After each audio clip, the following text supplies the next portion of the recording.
Good morning. Good morning.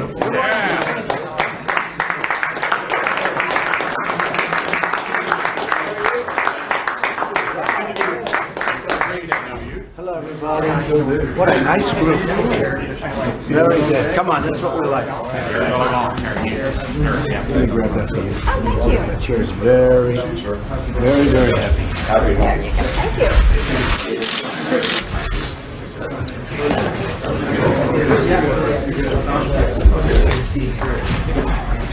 Well, thank you all for being here. I had a lot of good discussions this morning. I'm negotiating a lot of contracts that are saving billions and billions of dollars for the American people and for all of us, and I'm very proud of it. You know, the A-35 fighter jet, the Air Force One program, which was totally out of control, and now it's back very much in control, and many other things. In addition, I had a very good phone call this morning about a major plant that's moving back into the United States. We'll be talking about it soon. And what I do have is a little free time at about 12 o'clock. So I don't think the press will want to show up, but I think I'll have a press conference probably at 12 o'clock in the East Room. We had a little time in between things. So if the press would like to show up, will anybody show up to that press conference? Oh, yeah, look at that. Historically, they didn't care about these things. For me, they show up. So I think 12 o'clock in the East Room of the White House, we'll have a press conference. I just want to thank you folks for coming today. This was great. This was scheduled a long time ago. Some of my very, very early supporters, and I've been your supporter also. We're doing really well. The fake news media doesn't like talking about the economy. I never see anything about the stock market sets new records every day, Chris. I never see that. But I think the people understand it. We're giving a speech in Melbourne, Florida, on Saturday. I think it's going to be around 4 o'clock, and I hear the tickets, you can't get them, but that's okay. That's better than you have too many, right? Mm-hmm. So it's going to be great. I look forward to that. So that'll be Melbourne at 4 o'clock. I really appreciate you folks. You folks have been so great, and right from the beginning, and Tom, right at the beginning, just about every one of you right at the beginning. Some were a little after the beginning, but we forgive. Let's go around just for the media, and you'll introduce yourselves, and then we'll start talking, and I'll see the media back at 12 o'clock. Chris? Well, Mr. President, we're all honored to be here. This is really our Trump caucus reconvening for the first time in a little bit, but our first meeting was the first part of March. Duncan Hunter and I both endorsed you on February 24th, a week from tomorrow. So it's the one-year anniversary, but this is the Trump caucus reconvening, and we're just so honored you're taking time out of your busy schedule to be with us. Well, these are real friends. Western New York. Thank you. That's right. Hey, Duncan Hunter, Mr. President. And I didn't see you back there. Very good to see you, sir. Okay. From San Diego, California. Kevin Kramer from North Dakota. Bill Schuster, Western Pennsylvania, and Chairman of the Transportation Committee. That's right. So looking forward We're to going to give you some money for transportation. That's good. Blue Borletta, Hazleton, Pennsylvania. Absolutely. Good territory. Mr. President, Tom Reed, it's a pleasure to travel with you to Florida. That's right. Congratulations. Thank you. President Tom Moreno from Williamsport, Pennsylvania, and please indulge me 30 seconds. I have something for you. Something for you to sign, I think he means. I think this is great. Beware members of This is a Congress. portrait by an engineer, a gentleman, Joe Papalea, who, 60-some years old, never voted, never registered. He registered for you and voted for you. Wow. And he asked me to give this to you. There's a nice letter there. I'm sorry if that's the right president, but that's that. I'll set this over here. That's beautiful. Thank you. He's quite a draft. He's a talented guy. I can see that. Names in there. And then I have Nice. the chairman and CEO of Little League World Series Baseball, Good, Steve good. Keener. Right. And Mr. Vice President, I kind of figured that you would be here as well. So this is from the New York team last year that was in the World Series. Good. That's for you. And this is a jersey. That's an original jersey of the New York team in the World Series last year, and this is for you as well. Well, thank you very much.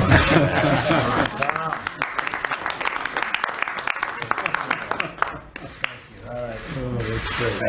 Thank them for me. I will do that. Okay, thank them for me. Thank you. Mr. President. Rick, we know who you are.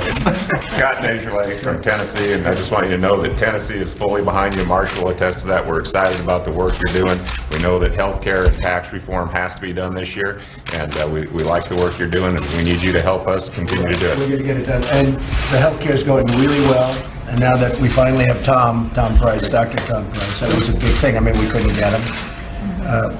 We are going to be announcing, I guess I'll do it at 12 o'clock, a new Secretary of Labor who is really phenomenal.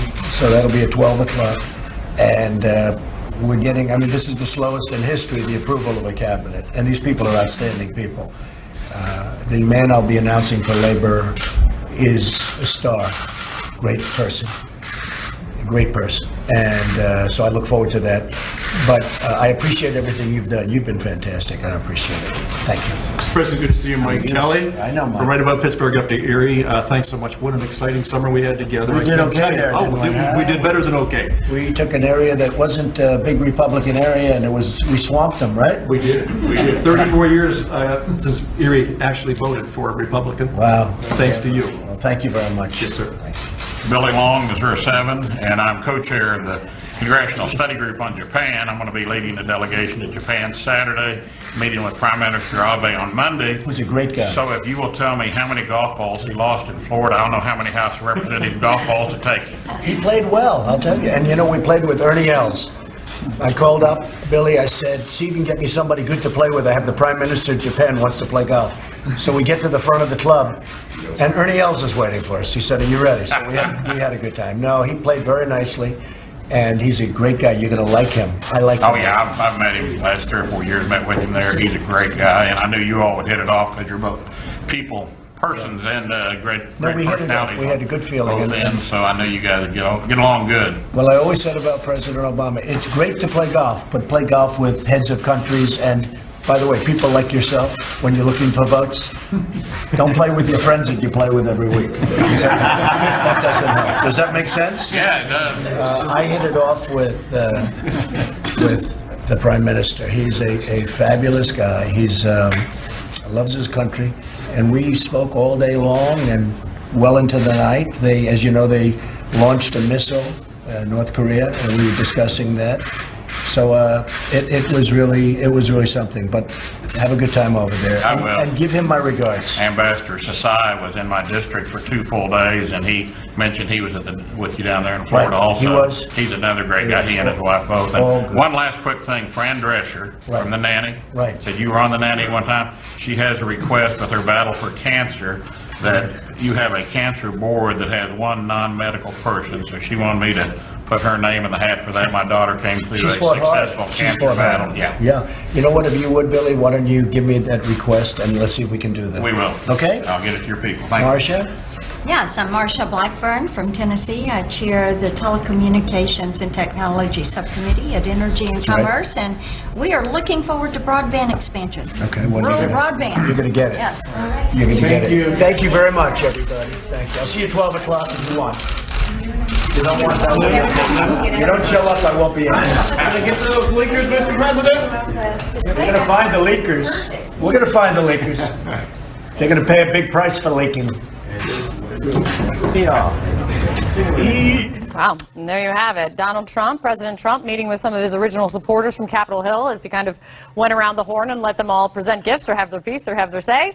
Well, again, you're presuming that all the information you have there is completely factual and who knew what when. And this is very fluid. I mean, the bottom line is that as time wore on, as everybody continued in their roles, it became increasingly apparent, particularly over the weekend when General Flynn clarified his own earlier statement, George, a statement that he had provided to the vice president and that other members of the administration, frankly, went out and publicly repeated, which is that he had not discussed a certain topic in his conversations with the Russian ambassador. And so when General Flynn clarified those comments that it's possible and he could not recall, that accelerated matters in a way that was different. And that's where we are today. It is a fact that the Justice Department did tell the White House counsel, Don McGahn, information almost 3 weeks ago. Final question. You said late yesterday afternoon that the president had full confidence in General Flynn. How could that be true? Now, the president's very loyal. It just became unsustainable, and the president late last night accepted the resignation of General Flynn. Today, he's moving on. It just became clear that we'll need to have acting National Security Advisor General Keith Kellogg in the role. He's been working very closely with the president for a number of months, and then of course we've been talking about former Navy SEAL and Vice Admiral Harward and David Petraeus as well, General Petraeus, as possible permanent replacements. Kellyanne Conway, thanks very much. Thanks, George. And it's pretty clear from that these questions to the White House just beginning. Why can't these questions be answered? That is one of the biggest questions right there. Why does the president have Kellyanne Conway ask to have Kellyanne Conway come on our program today if she can't answer the simple yes or no questions about what happened with General Flynn? Sort of new promise to perform better or do things differently that preserves their particular position. But all indications are that the National Security Advisor, Mike Flynn, has antagonized key Trump White House officials to the degree that, given numerous opportunities today and over the weekend to offer his own vote of confidence for his National Security Advisor, President Trump has declined to do so. And the brief moment this afternoon when Kellyanne Conway, a counselor of the president, said General Flynn had the full confidence of the president, within less than an hour, the White House completely undercut Conway's statement, obliterating it and questioning her own credibility by saying the president was evaluating Flynn's future. This is after Flynn spent the entire weekend with President Trump at the Winter White House in Mar-a-Lago and had several phone conversations with Vice President Mike Pence. I'm led to believe he attempted to apologize in those conversations, but those attempts did not satisfy Pence. And importantly, they did not satisfy the White House Chief of Staff, Reince Priebus. Those are some of the White House officials very skeptical about the necessity and the usefulness of keeping Flynn in this White House and on this team. For the moment, he is still on the team and still in the White House. But his future appears not murky, Elaine, but very tenuous indeed. Meantime, Major, there are reports that things are extremely tense among members of the National Security Council itself. What do you make of that? Well, the Security Council is not fully staffed, and that's one problem. There just aren't enough people inside the White House assigned to the National Security Council with enough deputies to carry out the workflow, provide the memos, and handle what's known as the interagency process. One of the chief obligations, if not the most important obligation, of the National Security Advisor and everyone who works on the National Security Council staff is to be the White House interagency general, if you will, the one in charge of keeping in touch with the State Department, the CIA, the Pentagon, and other aspects of the American foreign policy network, and work all of their issues simultaneously. Well, if you don't have enough people to do that, things break down. And Flynn's own leadership of the few people he does have rubbed some people in the White House the wrong way. Communication hasn't always been good, and allegiances have been strained. These are kind of workmanlike issues that typically don't get discussed in a time like this, because usually a team that comes in from an election has a general sense of how to, A, staff a National Security Council, and B, make it function, if not at top speed, at something approximating top speed. But this goes back, Elaine, to a problem that existed from the transition efforts during the campaign and the transition efforts after President Trump won the election. They were not as thorough and they were not as widespread as they could have been. The transition efforts in the latter stages of the campaign were essentially halted at Mr. Trump's direction, and then they were put together and refocused very rapidly and somewhat unexpectedly after his Election Day victory. The transition itself was rough, and some of the consequences of that understaffed and rough transition, carried out by a lot of people who did not